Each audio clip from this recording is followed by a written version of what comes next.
प्रिय दोस्तों, ब्रह्मा, शिव और विष्णु तीनों त्रिदेवों में सर्वश्रेष्ठ कौन है? इस तरह ब्रह्मा जी के मानस पुत्र महर्षि भृगु ने लिया था तीनों देवों की परीक्षा। और क्यों महर्षि भृगु ने मारा था भगवान विष्णु की छाती पर लात? आइए इस कथा में जानते हैं संपूर्ण जानकारी। एक बार महर्षि भृगु और अन्य मुनियों ने सरस्वती नदी के तट पर मिलकर यज्ञ का आयोजन किया। इस यज्ञ में नारद जी भी आए हुए थे। नारद जी ने सभी ऋषियों से पूछा कि आप लोग इस यज्ञ का फल किस देव को देना चाहते हैं। तब इस पर ऋषियों का जवाब था कि वह इस यज्ञ का फल तीनों देवों में सबसे श्रेष्ठ देव को ही देंगे।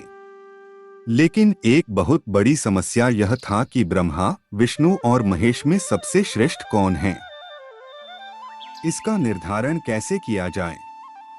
इसका कोई निष्कर्ष न निकलता देख ऋषि मुनियों ने त्रिदेवों की परीक्षा लेने का निश्चय किया और ब्रह्मा जी के मानस पुत्र महर्षि भृगु को इस कार्य के लिए नियुक्त किया। सबसे श्रेष्ठ देव की पहचान करने के लिए महर्षि भृगु सर्वप्रथम ब्रह्मा जी के पास गए। उन्होंने ब्रह्मा जी को न तो प्रणाम किया और न ही उनकी स्तुति की। यह देख ब्रह्मा जी क्रोधित हो गए। क्रोध की अधिकता से उनका मुख लाल हो गया, आंखों में अंगारे दहकने लगे। लेकिन फिर यह सोचकर कि ये उनके पुत्र हैं, उन्होंने हृदय में उठे क्रोध के आवेग को विवेक बुद्धि से शांत कर लिया। फिर वहां से महर्षि भृगु कैलाश पर्वत गए।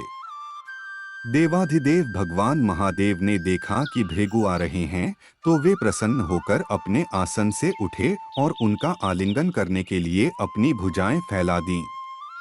किंतु उनकी परीक्षा लेने के लिए भृगु मुनि उनका आलिंगन अस्वीकार करते हुए बोले, महादेव, आप सदा वेदों और धर्म की मर्यादा का उल्लंघन करते हैं। दुष्टों और पापियों को आप जो वरदान देते हैं उनसे सृष्टि पर भयंकर संकट आ जाता है।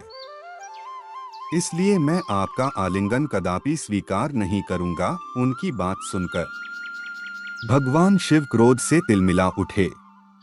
उन्होंने जैसे ही त्रिशूल उठाकर उन्हें मारना चाहा, वैसे ही भगवती ने बहुत अनुनय विनय कर किसी प्रकार से उनका क्रोध शांत किया।